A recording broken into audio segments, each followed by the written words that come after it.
From Cherry Hill Publishing, Devil Mountain, Cades Cove Mystery Chronicles, Book 1, by Aiden James. Read for you by Timothy McKean.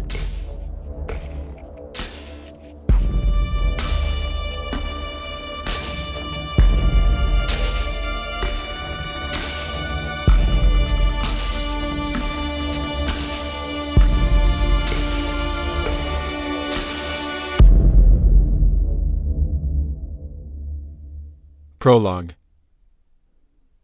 June 30th. Nearly 6 years have passed since trouble visited Cades Cove. The events of that terrible time almost feel surreal now, or at least they did until very recently. I had hardly thought of Allie Mae McCormick and her quest for vengeance against my friend David Hobbs and his family for the crimes of his ancestor, Billy Ray Hobson. Her spirit now sleeps in peace. Nor have I thought of the demon god, Teutates, believing he might not even be a true deity after his essence was defeated by the magic of my ancestors. The source for Allie Mae's unusual strength and range of presence, his vengeance was far more deadly than hers. But I've not thought of the blood trail Teutates left from Knoxville to Cades Cove in quite some time, and this entity is again bound to the earth where his bones are buried. I sleep better than I once did, and give thanks for no longer feeling his anger or that of Allie Mae's spirit. Neither one should ever again restlessly traverse the hills and meadows surrounding the cursed ruins of a once beautiful ravine.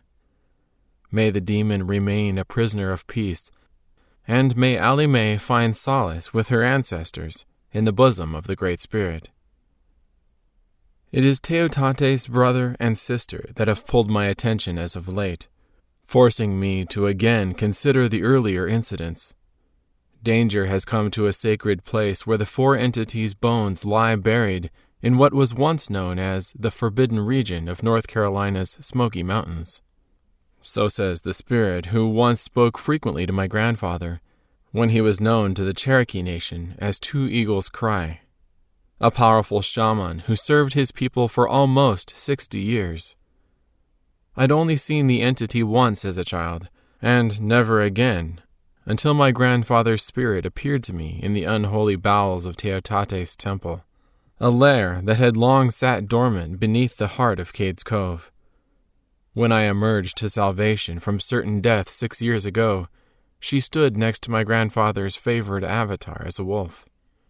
The entity was just as I remembered her as a young boy. Galiena will one day be your guide and not mine, Two Eagles' Cry had told me long ago, and as the wolf played around her feet after Teutates had been vanquished, I realized the day my father spoke of had finally come, many, many years after I had forgotten his prophecy. Evelyn, my granddaughter, has since told me Galiena's uncommon name still exists in rural Italy, though it's rarely given. The pronunciation is the same as it was in ancient Gaul and later in Germania, from where her father, Syrinx, came, having crossed the Atlantic on a Viking ship. But I'm getting ahead of myself. Galiena is how to say this name, and it's important to remember. The initial story I'm about to relate is largely hers. After I was awakened early this morning with the inspiration to set it down to paper, she's told me it will form the basis to begin a new tale of my own, a journey I will soon share with her. For the past few months, Galiena has increased her visitations, most often in my dreams. Her warnings and pleas have become increasingly more urgent, and I can no longer resist her call to action. But like every meaningful narrative, one must start at the beginning to fully appreciate the whole. So we'll start with her genesis. The gravity of what I'm compelled to deal with in the present has its basis in Galiena's physical life and death. Although it isn't possible to know the exact year of her birth, my best guess is that it took place around the same time the First Crusades ravaged the Holy Land halfway across the world.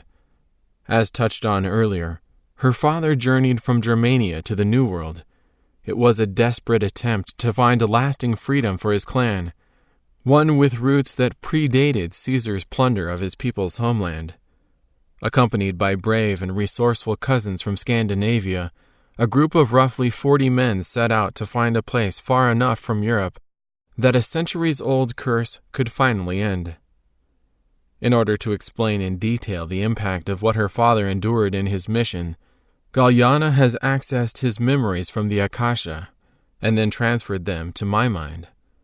Without this assistance, she advised I wouldn't fully appreciate the near insurmountable trials he and his crew endured to reach America. All done in the name of honor and duty, with the likely possibility none of them would ever see their cherished homeland again. Cyrix's family descended from a powerful Druid line, originally based in Britannia, and migrated south to what is now northern France and central Germany in the early days of the Roman occupation of the land of Gaul.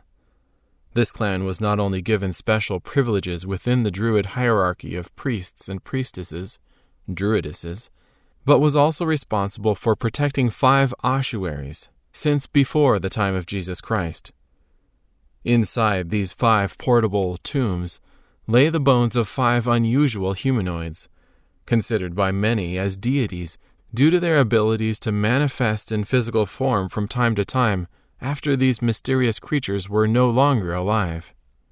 Galiena gave me the names of these entities, 2 females known as Abnoba and Brigindo, and 3 males named Abelio, Smetrios, and Teutates, the ringleader of them all.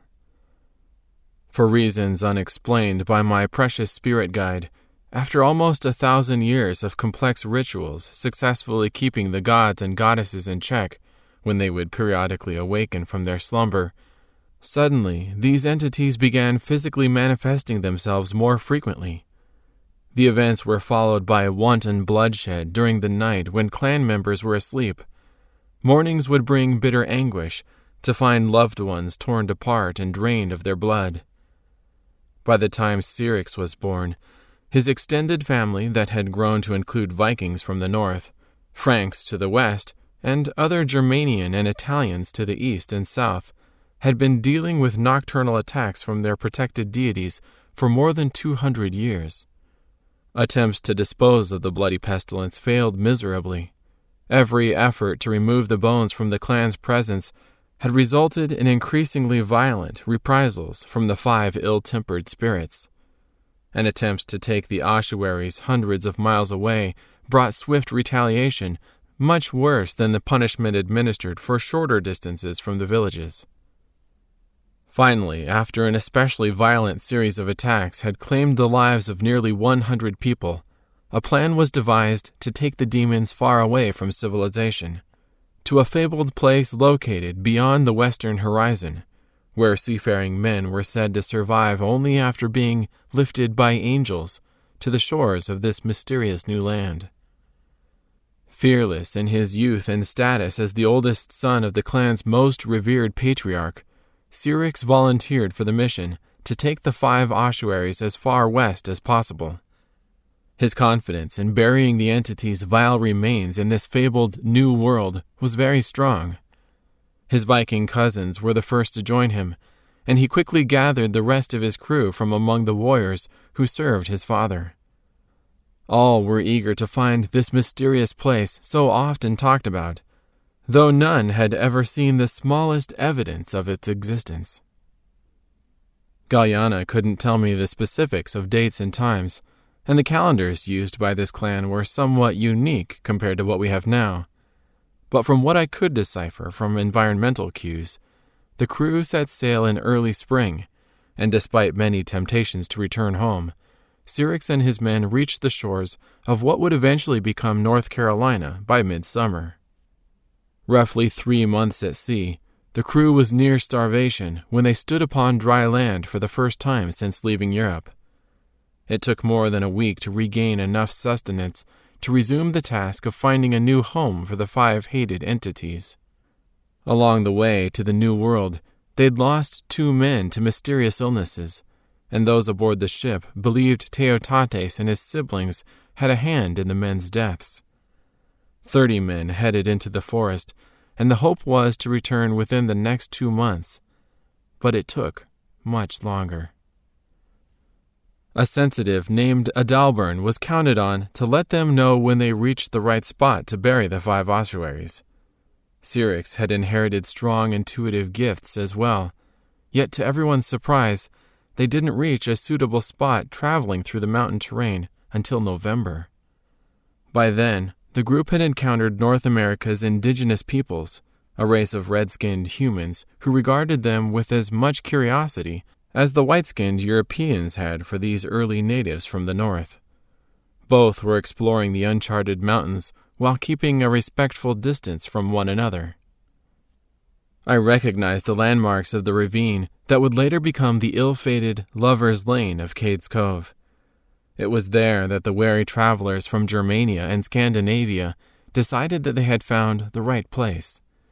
Perhaps the entire quintet of ornery deities would have found a final resting place there, though I shudder to think of what Allie Mae's wrath would have been like had she possessed more than Teutates power when she went on her rampage. While preparing the chosen spot to lay the main demon's ossuary, one of the men carrying it lost his footing and the portable tomb for Teutates shattered upon contact with the unforgiving rocky earth. Watching through Syrinx's eyes the ink-like essence drift high into the air after escaping its prison was an especially uncomfortable experience for me, recalling my own dealings with Teutates. It mattered little that this was the memory of another man in another time. Syrinx's small army scurried about in panic while hastily gathering Teutates' grotesquely misshapen skeleton. They buried it in the very spot later excavated by the team of University of Tennessee scientists attempting to recover what was left of Allie Mae McCormick's crushed remains, bones that fate had placed atop a monster's. Afterward, the men gathered the remaining 4 ossuaries and fled the ravine, but not before several of their comrades were pulled back into the thickening mist that pursued the group out of the ravine with a vengeance. The victims' shrieks of agony filled the air as they succumbed to Teutates' murderous wrath. I watched through Syrinx's eyes as the rest of the men didn't stop running for many miles and waited to set up camp till the next morning. Sleeping until mid-afternoon, the surviving 26 men worked through the night, and not wanting to risk another attack from Teutates, they repeated this process until the group stumbled upon another ravine, this one carrying a stronger, tranquil sense than the one in Cades Cove. Syrinx and Adalbern took this as a positive omen from the noble gods they worshipped, and they waited anxiously for the morning sunlight to return. Then they dug through the snow with their swords, spades, and tree limbs, working diligently to place the remains of Abnoba, Brigindo, Abellio, and Smetrios, each in the 4 corners of the ravine's basin. This time the ossuaries remained intact, but no sooner than the men headed into the forest's depths toward the Atlantic Ocean, the 4 formerly peaceful gods and goddesses from the Gallic pantheon emerged from their new home. Although lacking the full physical presence that Syrinx had witnessed in the attacks on his village, he recognized the essences of Brigindo and Smetrios, the deities most prone to physical violence. Their rage matched that of Teutates 2 weeks earlier. Syrinx's warnings fell on deaf ears, and when the mist-like fingers of Brigindo decapitated Adalbern, the rest of the men ran in terrible fear. The carnage was extensive, leaving just a dozen survivors. The last of the men stayed close together, traveling as much as possible each day and night during their return journey to the Atlantic Ocean. Covering 10 to 20 miles each day, Syrinx and 12 survivors finally approached the North Carolina shore. To their amazement, the boats were still docked in the sand, although covered in mid-December snow. And to their immense joy, the mothership remained anchored a few hundred feet out from the shore. If they could reach the boats and navigate the choppiness and bitter cold breeze from the ocean, they had a possibility of making it home safe, a chance that none of them expected. But the mad dash to reach the boats was interrupted by the blur of the 4 entities' essence, pursuing the men from behind once more. Those who made it to the boats had a head start over those who were cut down along the beach. However, before any of the boats made headway into the ocean, the stealth-like mists were already moving through the water, hovering as an angry boil below the surface.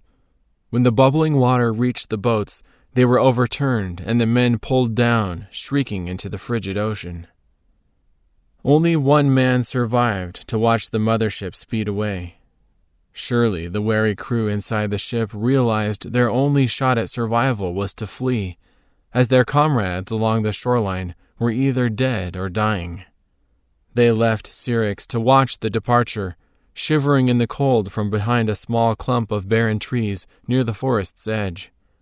Brigendo had knocked him down earlier, not long after she fully materialized, but rather than seek to end his life and convert him into a bloody meal, she had moved on to another man, whose larger frame apparently offered more nourishment.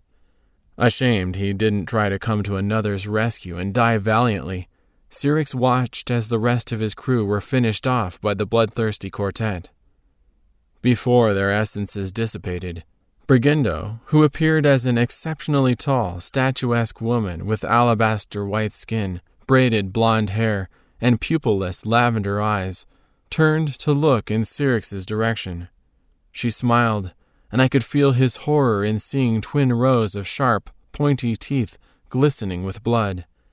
He cowered instinctively, cursing his faltering courage beneath his breath. Syrinx sought to better camouflage his presence from her and the others, though obviously too late. He didn't dare look again as she approached, but heard a light chuckle, then silence. When the maddening wait for a forthcoming punishment never materialized, he tentatively opened his eyes. The 4 entities had just re-entered the forest from which they came. Syrinx didn't venture from his inadequate hideout until the winter sun reached its highest point. Iroquois Indians captured him the next day and brought the lone survivor of the Europeans to their main village in the Smokies. Although difficult at first, Syrinx eventually was able to communicate with the tribe's hierarchy. A shaman of considerable talent named Twin Bears took a liking to Syrinx, and the two became friends and eventually family. Allowed to keep his Germanian name and customs, Syrinx eventually courted and married Twin Bear's daughter. Unfortunately, their only child, Galiena, would never make it to full adulthood. Killed during a raid from an enemy tribe, she was mistaken as a male due to her fondness for war paint and the weapons carried by the tribe's warriors. Her grieving parents and the rest of the tribe moved further west to be less vulnerable to attacks. But Galiena's spirit remained behind, drawn by a sense of obligation to protect her people.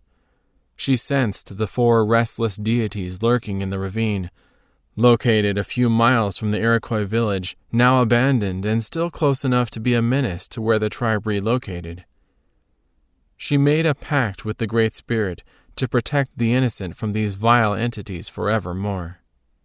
I've heard that time passes quickly on the other side of the veil. I certainly hope so. Otherwise, Galiena's successful 1,000-year reign as a guardian of this ravine might seem unfair, especially now that a millionaire land developer named Simon Blankenship has unwittingly reawakened the 4 demon deities after a millennium of peace. It's the reason I must journey to Cherokee, North Carolina, in hopes of stopping the drilling to lay sewage pipes in this sacred ravine. Galiena has warned me that I can no longer delay the visit to the place known to my ancestors as Tsvsgina Odalv, or Devil Mountain. The opportunity to stop the madman from unleashing hell on earth is slipping, she urges. Come, running deer, come now. So I must leave this morning, the very day David and Miriam Hobbs have come to spend time in Cades Cove. They've returned for the first time in 6 years, with 2 of their kids, looking forward to spending time with Evelyn and me during the 4th of July holiday and a week beyond. But they will be in grave danger if the entities are released and come here in search of Teutates, their lord. We will all be in terrible straits if that event comes to pass. I've convinced Evelyn to stay and entertain the Hobbs in my absence for a few days, while I try to save an idiot from not only hurting himself and his employees, but also hurting my people living near the land they rejected from their allotment when the reservation was created. No one was ever to own it, and it sat abandoned until the Supreme Court ordered the United States Park Service to return it to the Malcolm Blankenship estate 2 years ago, to which Simon Blankenship is the only living heir. No man was to ever lay claim upon this land, and now, what was once allowed to sleep for centuries in peace is wide awake and hungry. May God help us all. John Runningdeer.